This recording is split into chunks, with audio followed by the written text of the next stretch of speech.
your praises, and we say, Amen.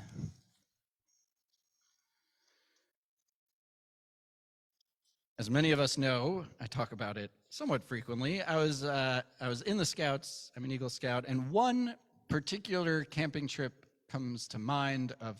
We're hiking in New Hampshire, and I think March or so, maybe April, but enough that it was still cold up in the White Mountains, I think. Anyway, up in the mountains, it was quite cold, quite chilly, and there's this river.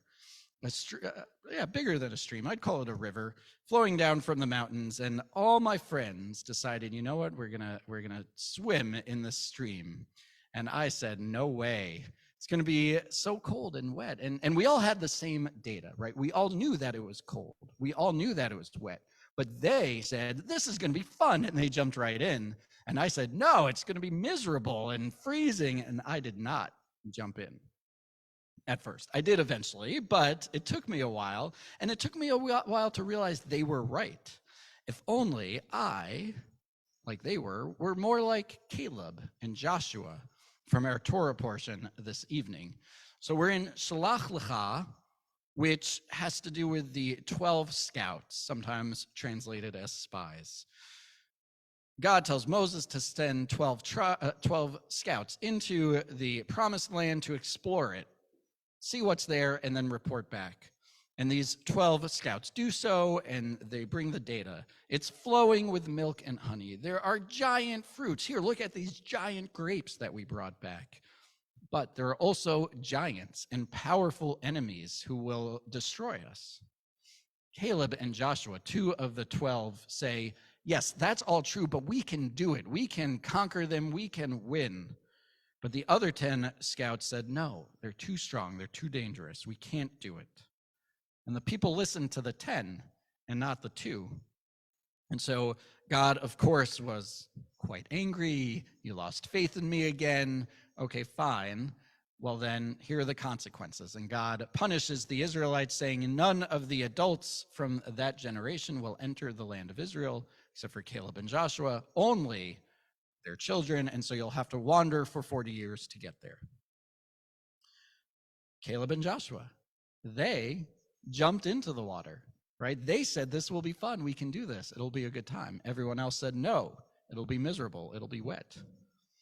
Now, tradition often says this is about faith, and that's true, right? Faith in God. But there's also another view. This comes from Cantor Dr. Josie Wolf, who's an adjunct faculty member at HUC, and she says that this is about perspective. It's about pessimism and optimism.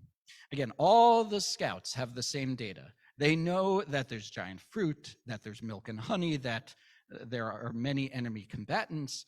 But she says, where the 10 see potential failure and defeat, Joshua and Caleb see potential success and possibility. Be an optimist, the Torah seems to say. And we know this, right? How many movies out there or articles are there saying be an optimist? And it's backed up by science, right? That they say that optimism helps us live longer, have sharper minds, we can be more successful, we can have better well-being. And this applies to so much of our life. Do we see the world or even specific events with hope, with courage, with audacity, or are we pre-defeated? Do we come in as if we know that it'll already have a terrible outcome? This could be true with our careers. Do we go in knowing that we can make an impact, or we'll get that raise, or we'll knock the interview out of the park? Do we have optimism even when facing a scary medical diagnosis? Will we be able to pack our snacks and change all the diapers and get out the door by 9 a.m.? One might be a little more relevant for me, but we know that these things have the chance for failure, but we also know that we can approach it differently, or even after the fact, right? Turn around and say, yes, that didn't work out, but here's how it did. And this also applies to the betterment of the world. Despite all the kvetching that Jews do, despite the years of oppression, Judaism is a hopeful religion. We look toward a better tomorrow. We talk about the idea of tikkun olam, that the world can and will be fixed, that there will be a messianic age, this hopeful, idyllic point in the future.